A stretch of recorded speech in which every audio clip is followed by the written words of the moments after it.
I found out my family is doing something really messed up. Part 3. The chill in the air bit deeper than usual, even for late November in Oakhaven. I felt it through my threadbare jacket, a constant, gnawing reminder of how little control I had over anything anymore. Mr. Henderson, bless his oblivious heart, had given me a concerned look when I'd called in sick again, said I looked peaked. Peaked didn't even begin to cover it. I felt like I was perpetually teetering on the edge of a mental cliff, with the wind howling in my ears and the darkness swirling below. Detective Reed hadn't called back, not after she'd left my place, her face grim, promising to look into the land deeds and historical records. I understood. She had procedures, protocols, a whole department of skeptics breathing down her neck. I was just some frantic guy babbling about blood rituals and missing people. Another missing person. That was the official story anyway. Sarah Jenkins, a young waitress at the diner, gone without a trace. Just like the others. Vanished into thin air, leaving behind only whispers and unanswered questions. Each disappearance was another weight on my chest, another crack in my already fragile sanity. I had to do something. Waiting was killing me. I drove out to Martha's place. Her cabin was even more dilapidated than I remembered, the porch sagging precariously, the windows like vacant eyes staring out from the overgrown yard. Smoke curled lazily from the chimney, a thin gray thread against the oppressive sky. The door creaked open before I even knocked. Martha stood there, silhouetted against the dim interior, her face a roadmap of wrinkles and shadows. Her eyes, though, were sharp, almost unnervingly so. "Elijah," she rasped, her voice like dry leaves skittering across pavement. "I've been expecting you." I swallowed, my throat suddenly dry. I need to know more. She didn't say anything, just stepped aside, gesturing for me to enter. The cabin smelled of wood smoke, dust, and something else, something faintly metallic that made my stomach churn. "They're getting ready," she said, settling into a rocking chair beside the fire. "The cycle is turning." "The cycle? What cycle?" "The land demands appeasement." She fixed me with a piercing stare. "Your family, they've been keeping it at bay for generations. But the hunger, it never truly goes away." I ran a hand through my hair, trying to make sense of her cryptic words. "You're talking about the rituals, aren't you? The disappearances." Martha nodded slowly. "Sacrifices, that's what they are. They call it tending the garden, feeding the roots. Pretty words for ugly deeds, but why? Why would they do this? Power," she croaked. "Control. This land, it holds something ancient. Your family, they learned how to tap into it. How to use it to their advantage, but it comes at a price. And Sarah Jenkins, she's the price this time." Martha didn't answer, but her silence was confirmation enough. A wave of nausea washed over me, followed by a burning rage. "My family, doing this, for power, there has to be a way to stop them," I said, my voice shaking.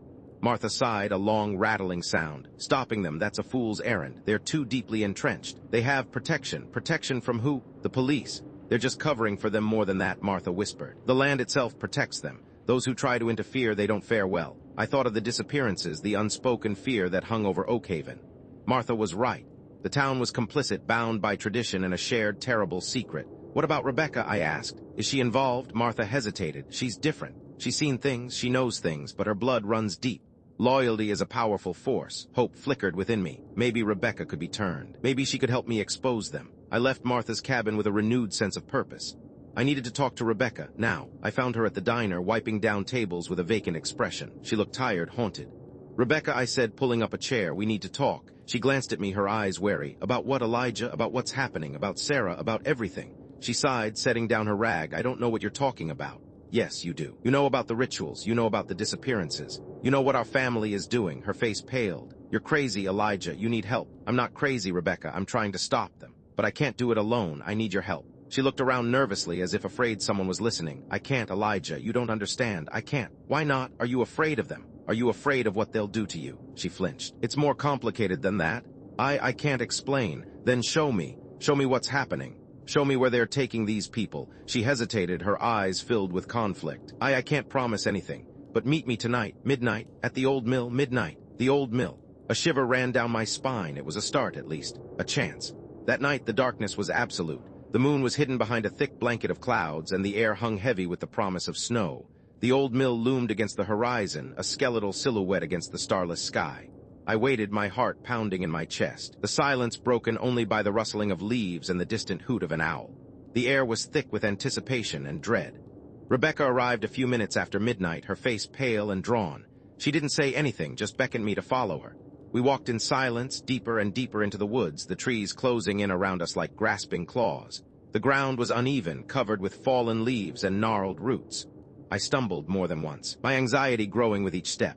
Finally, we reached a clearing. In the center stood an ancient oak, its branches twisted and gnarled like the limbs of a tortured creature. At the base of the tree, a circle of stones had been arranged, each marked with strange symbols. "This is it," Rebecca whispered, her voice barely audible. "This is where they perform the rituals." My blood ran cold. This was it. The heart of the darkness. "They're here, aren't they?" I asked, my voice trembling. "They're going to do it tonight." Rebecca nodded slowly. "Soon, the moon is right. The time is near." Suddenly, a twig snapped behind us. We both whirled around, our hearts leaping into our throats. A figure emerged from the shadows, Uncle Frank. His face was grim, his eyes filled with a chilling intensity. "Rebecca," he said, his voice low and menacing. "What are you doing here?" Rebecca didn't answer. She just stood there, frozen in place, her eyes wide with fear. "Elijah," Frank said, turning his attention to me. "I'm disappointed in you. I thought you were smarter than this." "What are you doing, Frank?" I demanded, my voice shaking but defiant. "What are you doing to these people?" Frank smiled, a cold, cruel smile that sent a shiver down my spine. "We're tending the garden, Elijah. We're ensuring the prosperity of our family. You wouldn't understand. You're killing people," I shouted. "You're sacrificing them to some ancient god." "Silence," Frank roared, his face contorted with rage. "You know nothing of what we do." He lunged at me, his hands outstretched, his eyes burning with a fanatical zeal. I stumbled backward, trying to escape his grasp.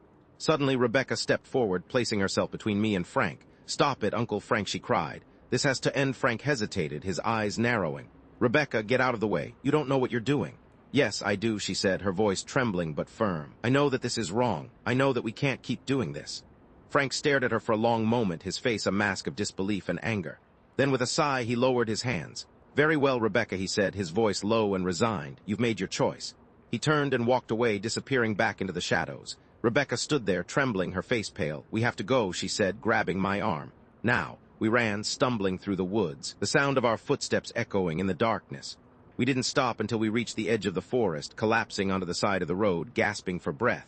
"What now?" I asked, my voice hoarse. "We have to tell someone," Rebecca said. "We have to expose them. I already tried that. The police won't listen." "Then we'll find someone who will," she said, her eyes filled with determination.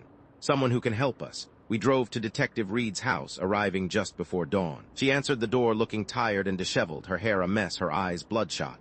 "What is it?" she asked, her voice weary. "We know what's happening," I said. "We know where they're taking the missing people." Reed's eyes widened. "Where?" We told her everything, about the clearing, about the rituals, about Frank's confession. She listened in silence, her expression growing increasingly grim. "Okay," she said when we were finished. "I believe you. I'll get a warrant. We'll raid the clearing tonight." Hope surged through me. Finally, we were going to stop them. Finally, the nightmare was going to end. That evening, Detective Reed and I, along with a team of officers, drove out to the clearing. The air was thick with tension, the silence broken only by the crackling of the police radios. We parked our cars a short distance from the clearing and proceeded on foot, moving slowly and cautiously through the woods. As we approached the clearing, we could hear the faint sound of chanting. Reed raised her hand, signaling us to stop. "Okay," she whispered. "Everyone stay quiet. We're going to surround the clearing and then move in simultaneously." "Got it?" We nodded, our hearts pounding in our chests. This was it. The moment of truth. We crept forward, our footsteps muffled by the fallen leaves. As we reached the edge of the clearing, we saw them. The entire family was there, along with several other town residents, all gathered around the ancient oak. They were chanting in a strange, guttural language, their voices rising and falling in a hypnotic rhythm. In the center of the circle, bound to the base of the tree, was Sarah Jenkins. Her eyes were wide with terror, her face streaked with tears. Clara stood at the head of the circle, her arms raised to the sky, her face illuminated by the flickering light of the torches. "The time has come," she chanted, her voice echoing through the clearing. "The land demands its due. Let the sacrifice be made." Reed gave the signal. Now she shouted, and we surged into the clearing, our guns drawn. The chanting stopped abruptly. The family members stared at us in shock and disbelief. "Police!" Reed shouted. "Everyone freeze, you're all under arrest." Chaos erupted. Some of the family members tried to run, but the officers quickly apprehended them. Others stood their ground, their faces filled with defiance. Clara stood there, her eyes blazing with anger. "You can't stop us," she screamed. "This is our destiny. This is what we were meant to do." Reed moved towards Clara, her gun pointed at her head. "It's over, Clara," she said. "You're under arrest for kidnapping and murder." Just as Reed was about to handcuff her, Clara lunged forward, grabbing a knife from her sleeve. She slashed at Reed's arm, drawing blood. Reed cried out in pain, stumbling backward. The other officers rushed to her aid, tackling Clara to the ground. In the confusion, I saw Sarah Jenkins struggling against her bonds. I ran to her, fumbling with the ropes. "I'm going to get you out of here," I said, my voice trembling. "Just hold on." Suddenly, a hand grabbed my arm. I turned to see Frank standing behind me, his eyes filled with a chilling intensity.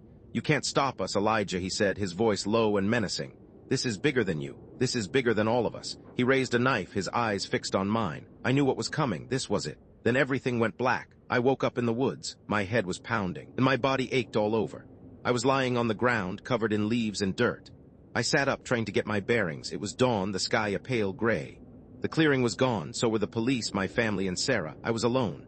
I stumbled to my feet and started walking, not knowing where I was going. I just had to get out of there. I walked for hours, my mind racing, my heart filled with despair. Had it all been a dream? Had I imagined everything? Then I saw it. A police car parked on the side of the road.